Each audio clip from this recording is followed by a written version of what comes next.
In 1995, Europe was the scene of genocide.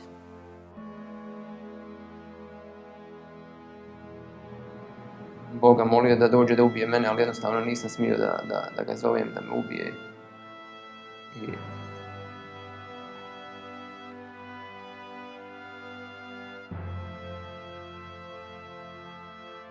The bodies that lie here are the victims of the continent's greatest atrocity since the Holocaust. You know, after the Second World War, the whole world said never, never, ever again. But that happened in the heart of Europe. Your mind cannot grasp the fact that somebody would deliberately take another human being, execute them, and then hide their body, and then repeatedly attempt to hide their body. More than 8,000 men and boys were hunted down and murdered, and then buried in secret mass graves. Their remains are still being found today. 2010. godine sam ukopala oba dvoje djece i muža. Mog starijeg sina sam ukopala samo 2 koste od nogu, tako isto i od muža. Mali sin, rekli su mi da je kompletno tijelo, sam nema lijeve ruke, pola malog prsta. 20 years on, the survivors and eyewitnesses who have returned to Srebrenica warned that the lessons of genocide risk being forgotten. Jer sve više onih koji još uvijek negiraju to što je se desilo.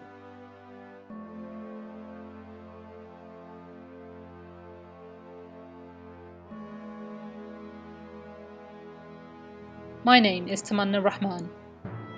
I'm part of the charity Remembering Srebrenica, which was set up to commemorate the genocide. I'm on a journey to find out what happened to the people who lived here.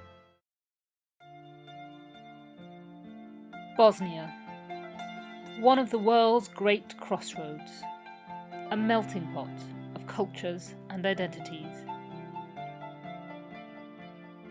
All eyes were on this country in 1984 as it hosted the Winter Olympics. Within 10 years, the world's eyes would return, but for entirely different reasons. On the ashes of the former Yugoslavia, leaders playing on identity politics rose to power across the region. Ultranationalist forces planned to create a greater Serbia, filled only with ethnically pure Serbs. This meant Bosnian Muslims had to be cleansed from the land.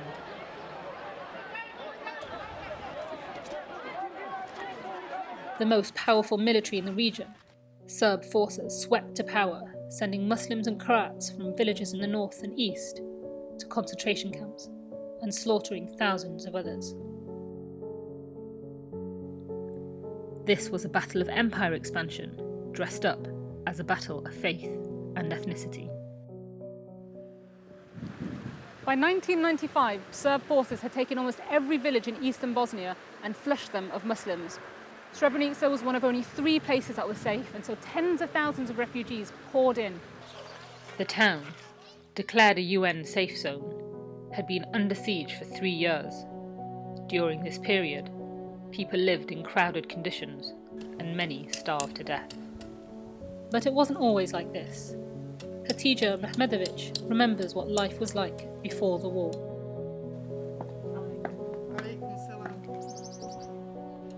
Srebrenica je bila jako lijep grad, mali grad, ali je bio pun života, To je bila jedna mala oaza. Čak je mirisala, svaka je kuća imala svoju terasu prepunu cvijeća. I tako da sam bila zadovoljna i brakom. U braku sam dobila 2 djece. Prvoga sina 74. godište Azmira i drugog sina 77. godište Almira. Ja sam mislila, mojoj sreći nema kraja. To je sasvim izmijenilo geografsku sliku i Srebrenice, a i čitave Bosne i Hercegovine. And on July 11th, the town fell. As he entered the town, General Ratko Mladić spoke to Serb cameras.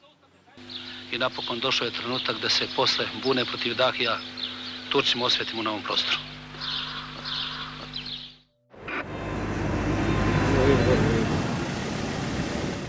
Hasan Hasanović is now one of the guides at the memorial center, just a few miles north of Srebrenica, but he remembers the day well. So I was with my twin brother, with my father, my younger brother, and my mother.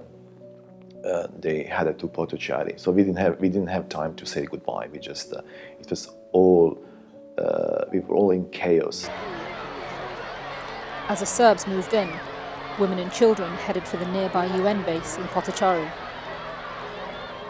The men and boys, like Hasan, filmed here, were worried about how the Serbs would treat them and made for the woods. Rastajali smo se samo na 2, na 3 dana i to je jedina briga moja bila. Umorit će se, bit će gladni, oglanjat će, bit će ženi.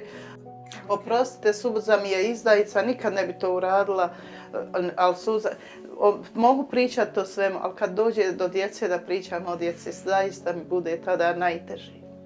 A naročito mom malom sinu, kad smo se rastajali, on je svoje ruke stavio oko mene i molio me, idi mami, molim te kod umprofora, ti ćeš sustat, nećeš moći ići preko šume pješke. I kad je došlo vrijeme da se rastanem, on dar me odmakao sebe svojim rukama i rekao mi je, idi sam da ne vidim kud se otišla. Stavio ruke na oči, svi su, ali nije to moja djeca da su plakala, tada se mnoge porodice rastavljene. The few hundred Dutch peacekeepers at the base, waiting for UN backup that never came, handed over their weapons and men and boys to the Serbs. For those men, and the men who tried to escape, this was the beginning of the single most horrific week of slaughter in recent European history. A column of around 15,000 men had been formed, including the families of Hasan and Hatidza. The plan was to walk to the nearest safe town, some 70 miles away, but less than half made it. I'm going to meet one of the few who did. Nedžad Avdić was 17 at the time, and has only recently begun to tell his story. Iza mojih leđa je brdo gdje je bila zasjeda, gdje je prekinuta kolona i gdje je ostalo 1000 do 2 muškaraca i dječaka. Uglavnom, to su dječaci moje dobi. Ajde, momci, zvište, dignite ruku uvijek samo, ajde! Nakon što su srpski vojnici počeli zvati na megafone, da smo opkoljeni, da izađemo iz šume, da se predamo, nismo imali izbora, jednostavno niz ovo brdo, došli smo na to brdo, sišli smo niz šumu, niz ove livade. Nedžad and the thousands of men and boys captured with him were then loaded onto trucks. Moj vlastiti urin.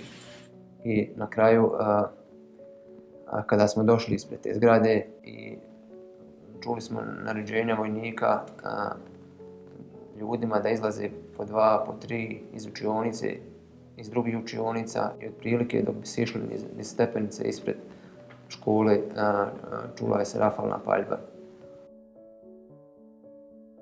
Ajde, vuči ga!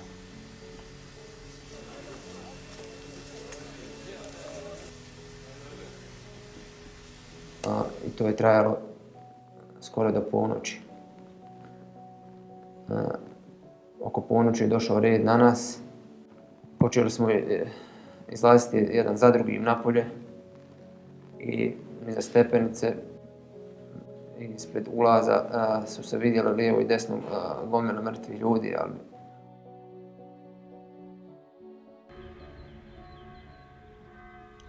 Hasan Hasanović, who had found his way to the head of the column, managed to escape the Serb ambush, which had led to Nedžad's capture. I kept pushing forward, and I was constantly pushing forward. I was restless, and I remember just like 7 kilometers afterwards, I heard shooting. Then the bullets were hitting nearby trunks. And on the 15th of July, as we walked, someone said that the Serb soldiers were so close. Then I heard them shouting, out loud, hooray, hooray, like thousands of voices. I really got scared, and I said to myself, today I'm going to die. In the chaos, Hatidza's family became separated. Mada su ošli zajedno svi, ali to nije tada u tom vremenu, ja ne znam kako je došlo do toga da budu tako ali eto, slučajno si da je stariji sin i muž bili zajedno, a mali sin bio Baška. Ti kad stanu pred streljački vod i čekaju, gledaju smrti u oči i kad će biti ubijen sin ili otac, pa onda kad će. To je bilo jako. Ja mislim da je to bilo nešto što se ne može riječima reći kako im je bilo, jer su gledali smrti u oči. U Domu kulture u Pilici, to je sve Zvornička općina, isto bio mi je mlađi sin i tu znajući, to sam slušala jednoga svjedoka kad je govorio da se krili ispod pozornice i jadnici da se sakriju. To su bila djeca. Hasan's twin brother was also killed there, along with 500 others. Nedžad's ordeal continued. Bio sam bos i nešto mi se lijepilo po nogama, a to je vjerovatno krv od ljudi. Popeli smo se tu na kamion i vozio je desetak minuta asfaltnim putem, a onda je skrenuo na makadamski put jer je se tresao prilikom vožnje. I na jednom je samo stao, pored kamiona čula se rafalna paljba i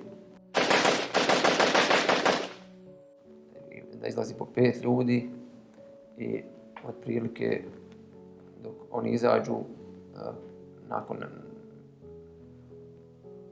minut možda počinje rafalna paljba i tako to se ponavlja. Došao je red na mene i ja sam iskočio zajedno sa drugima i oni su rekli da nađemo mjesto. Ja nisam u tom momentu znao kakvo mjesto iza kamiona, kako smo išli. U stvari vidjeli smo redove mrtvih ljudi.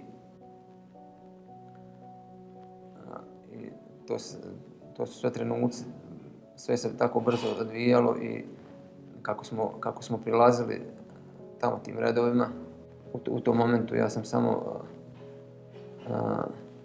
razmišljao pa neću se patiti, brzo ću umrijeti i kako su rekli da padnemo,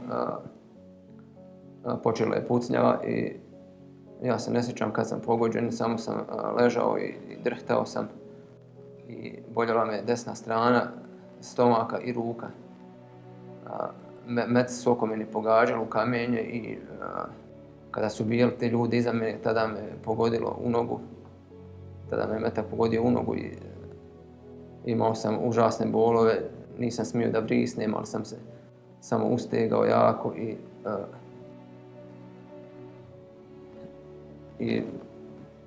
jako sam se tresao i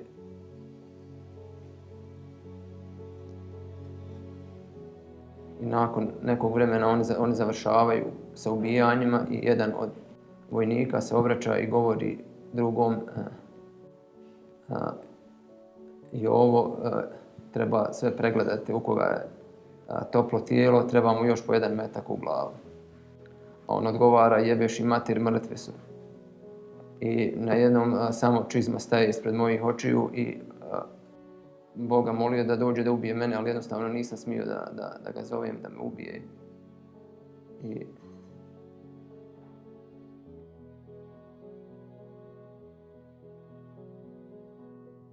Nedžad managed to narrowly escape, walking for days with painful injuries, evading recapture by the Serbs. But what he witnessed was genocide in action. Thousands of men and boys were murdered in similar ways across the region, their bodies then hidden in mass graves. I'm going to the capital, Sarajevo, to find out what happened next.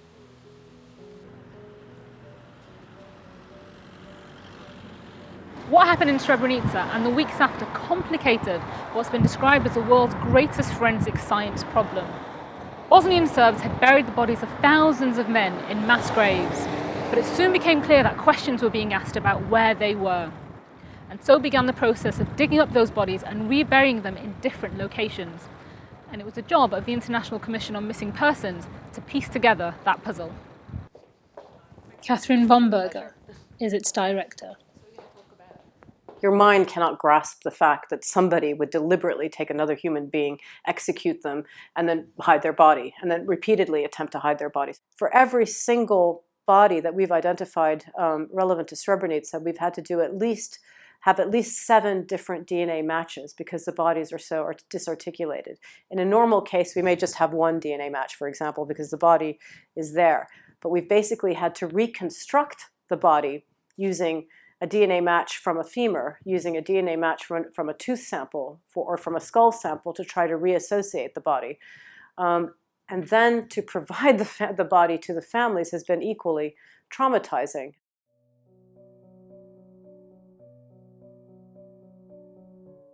To je ostalo od moga maloga sina. A few toys are all that remain to remind Hatidza of her sons. 2010. godine sam ukopala oba dvoje djece i muža. Mog starijeg sina sam ukopala samo 2 koste od nogu, tako isto i od muža. Mali sin, rekli su mi da je kompletno tijelo, sam nema od lijeve ruke, pola malog prsta. Nisu bili krivi, samo su bili krivi što se rodili u vjeroispovijesti islamskoj i što se tako zvali, njiha ime ubilo.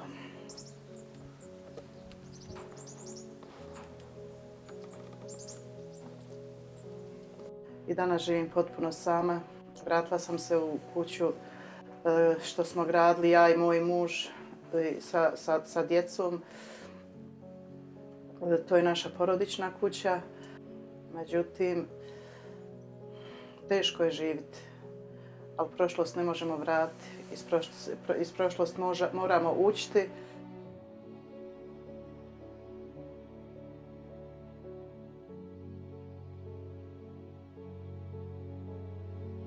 Zašto govorim?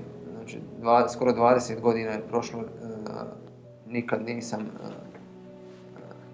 govorio to, uglavnom sam šutao, jer sve je više onih koji još uvijek negiraju to što je se desilo. Srebrenica je data onima koji su počinili genocid i time je rečeno sve. Jednostavno, sutra moje dijete koje će ići ovdje u školu, nadam se, o tome neće ništa moći naučiti. Ali situacija nije baš jednostavna i veliki je izazov živjeti ovdje. The international community had waited and watched the Bosnian War for years before taking action. But it was the murder of more than 8,000 men and boys that spurred them to find an end to the conflict.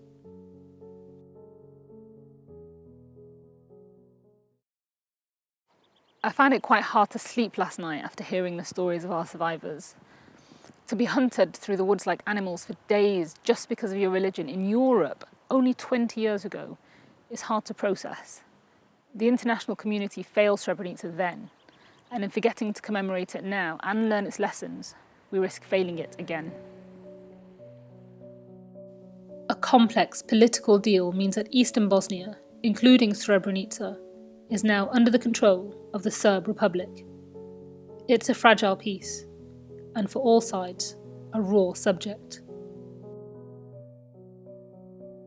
It's estimated that around 100,000 people died in total in more than 3 years of war. But Srebrenica is the sorest spot. It's taken years for the country to come to terms with what happened, but they are beginning to do so. Here in central Sarajevo, photographer Tarek Samara has spent more than a decade collecting the names and photographs of those who were killed. Kad sam odlazio u istočnu Bosnu, dok sam prolazio pored tijela, bio informiran i bio sam svjedok, ali i da sam bio obavezan, da sam imao obavezu da svoje fotografije radi istine podijelim u svijetu. Danas, 20 godina poslije, kada živimo u vremenu i svjedočimo jednom vremenu ksenofobije, antisemitizma i islamofobije, govorimo o novim ratovima, mislim da je potrebno otvarati pitanja, otvarati dijaloge, razgovarati, educirati mlade ljude. At the gallery is a group from the UK, which the charity Remembering Srebrenica has brought over. I feel emotional about it. I can't imagine the fear that these people felt.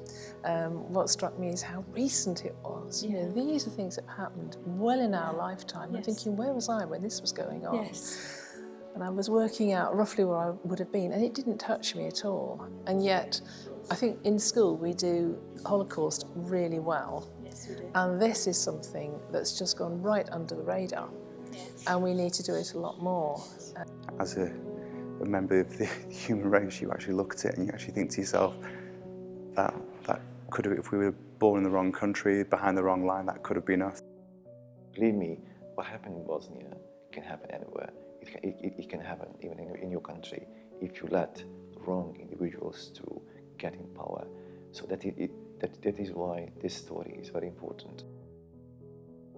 Srebrenica, crna rupa čovječanstva, to je jedna velika mrlja ostala. A svako zlo treba u startu zaustaviti, jer zlo, nacionalizam, fašizam, to se širi kao korov. Svi jednaka prava da uče jednostavno i o onim stvarima koje su stvarno desile, a ne samo da se stvaraju nove generacije koje izlaze pune mržnje i... More than anything, the story of Srebrenica is a powerful reminder of what happens when hatred is allowed to grow without check.